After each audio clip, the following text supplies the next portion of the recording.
Mga kagulat world, matagal na panahong tinanong ng buong basketball world, anong mangyayari sa karera ni Kai Sotto pagkatapos ng kanyang matinding injury? At ngayon, lumabas na ang sagot, at ito ay hindi lang basta pagbabalik. Isang taon siyang tahimik at wala sa ilalim ng spotlight, at ngayon, pinasag niya ang katahimikan na may malaking ingay.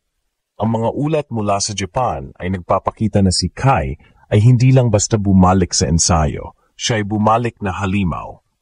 Sa mga unconfirmed reports at eyewitness accounts, sinasabing dunking on everybody daw si Kai na para bang ginagawang laruan ang kanyang mga kalaban sa practice.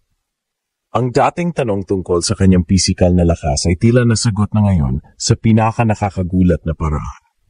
Ito ay kwento ng pagbangon, mga gulat world. Isang player na tinamaan ng career-threatening injury na bumalik na mas malakas, mas mabilis at mas aggressive. Ito ay isang paalala na sa likod ng bawat tagumpay, may matinding pagsubok na kailangang lampasan. Ang pagbabalik na ito ay hindi lang tungkol sa basketball. Ito ay tungkol sa determinasyon, sakripisyo, at higit sa lahat, Pinoy pride na hindi sumusuko. Abangan ang laban niya dahil tiyak na gagawa siya ng ingay at gugulantangin niya ang mundo. Mga kagulat world, ang kwento ni Kai Sotto ay hindi lang basta basketball story. Isa itong epiko ng pagsubok at pagbangon na gumulantang sa buong mundo. Matagal siyang nawala sa mata ng publiko matapos ang matinding ACL injury na naglagay ng malaking question mark sa kanyang karera. Maraming nagduda, maraming bumilib, pero higit sa lahat, maraming nagabang.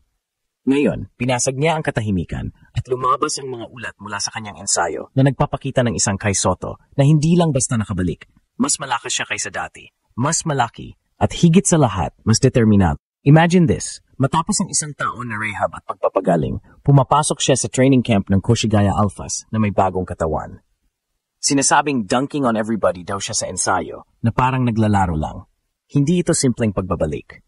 Ito ay isang shock factor na nagpapakita ng pagsubok ay ginamit niya para mag-level up. Ang dating kinu-question na pisikal na lakas ay ngayon, sa mga ulat, ay naging kanyang sandata. Ang kanyang mga kalaban sa practice, na dati ay kaya siyang itulak, ay ngayon ay nalalamon niya sa ilalim ng ring. Ang naratibong ito ay nagdadala ng Pinoy pride sa bagong antas. Siya ay isang simbolo ng Pilipinong lumalaban sa kabila ng matinding dagok. Ang kwento ni Kai ay nagpapaalala sa atin na ang pagbagsak ay hindi katapusan, kundi simula ng panibagong laban. Ang emosyon na dinadala ng balitang ito ay hindi matutumbasan. Ito ay excitement, pag-asa, at paghanga sa isang kababayan na gumagawa ng ingay sa international stage. Kaya naman, bago pa man siya sumabak sa kanyang unang laro, malinaw na ang mensahe. Kinulantang na niya ang mundo sa ensayo pa lang.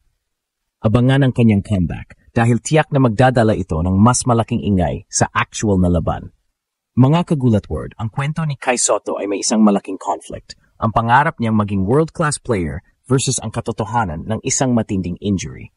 Maraming atleta ang nawawala ng pag-asa matapos ang isang ACL tear, pero sa kaso ni Kai, ginawa niyang inspirasyon ang matinding dagok. Ang isang tao na pagpapagaling ay naging personal na laban, hindi lang sa kanyang katawan, kundi pati na rin sa kanyang mental fortitude. Pinili niyang harapin ang pagsubok, mag-rehab, at lalo pang palakasin ang kanyang sarili habang ang buong mundo ay naghihintay at nagdududa. Dito pumapasok ang global impact ng kanyang pagbabalik. Ang pagiging dunking on everybody niya sa ensayo ay hindi lang napansin sa Pilipinas, kundi umabot din sa Japan at sa iba pang international sports communities. Ito ay nagpapakita na ang kanyang pangalan ay may bigat at kahalagahan sa labas ng bansa.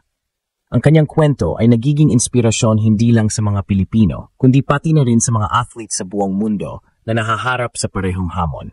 Pero hindi lang ito tungkol sa personal na tagumpay ni Kai. Ang kanyang pagbabalik ay nagdadala ng malaking Pinoy pride. Bawat ulat ng kanyang pagiging halimaw sa ensayo ay nagbibigay sa atin ng pag-asa. Para sa mga Pilipino na nagmamahal sa basketball, ang tagumpay ni Kai ay tagumpay nating lahat. Siya ay hindi lang basta player. Siya ay simbolo ng pagiging matatag, ng pagiging palaban, at ng kakayahang bumangon kahit gaano pa kahirap ang sitwasyon. Ang kanyang pagbabalik ay naglalagay sa atin sa entablado ng mundo at nagpapatunay na ang ating mga atleta ay kayang makipagsabayan at mag-dominate. Ito ang tunay na diwa ng kwento ni Kai.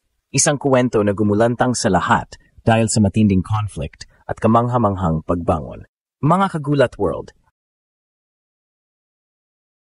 Ang pinakahuling bahagi ng kwentong ito ay ang pinal na pagharap ni Kai Sotto sa kanyang mga kritiko at sa mga nagduda sa kanyang kakayahan. Sa kabila ng lahat ng pressure at pagdududa, pinili niyang magtrabaho ng tahimik sa likod ng entablado na ngayon ay nagbubunga ng pinakamalaking shock factor bago pa man magsimula ang season. Ang pagiging dunking on everybody niya sa ensayo ay hindi lang simpleng pagpapakita ng lakas. Ito ay isang malinaw na mensahe. Hindi ako sumuko at ngayon, handa akong magpakita ng mas malakas na bersyon ng aking sarili. Ang kanyang pagbangon ay nagbigay inspirasyon sa buong mundo. Ang mga international analysts at scouts na dati ay nag-alala sa kanyang career trajectory ay ngayon ay muling nagbibigay pansin sa kanyang pagbabago. Ang kanyang kwento ay nagpapakita na ang Pinoy talent ay hindi lang nakakulong sa Pinas.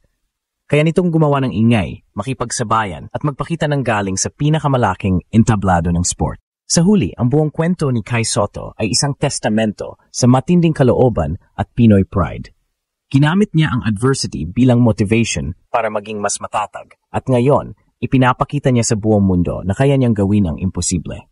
Ang kanyang pagbabalik ay hindi lang isang game day highlight, kundi isang kwento na magpapaala sa atin na ang pagsubok ay bahagi ng paglalakbay tungo sa tagumpay. Kaya't asahan na natin na sa oras na magsimula na ang kanyang laro, gugulantangin niya ang mundo at ibabalik ang pangalan ng Pilipinas sa usapan ng basketball. Sa dulo ng lahat, ang kwento ni Kai Sotto ay higit pa sa isang simpleng pagbabalik mula sa injury. Ito ay isang matinding patunay na ang matinding pagsubok ay maaring maging simula ng pinakamalaking tagumpay. Matapos ang halos isang taon na pagkawala, pinili niyang maging tahimik at mag-focus sa kanyang sarili.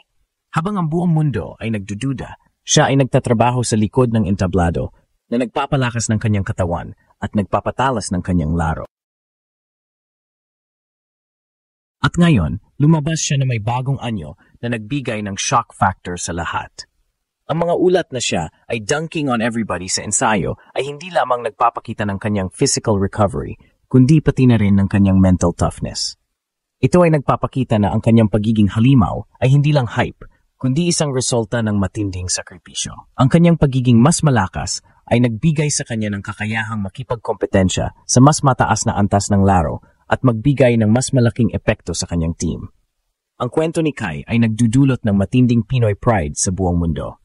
Siya ay isang simbolo ng pagiging matatag, ng pagiging palaban, at ng kakayahang bumangon kahit gaano pa kahirap ang sitwasyon. Ang kanyang pagbabalik ay nagbibigay ng pag-asa sa bawat Pilipino na nangangarap na makarating sa international stage.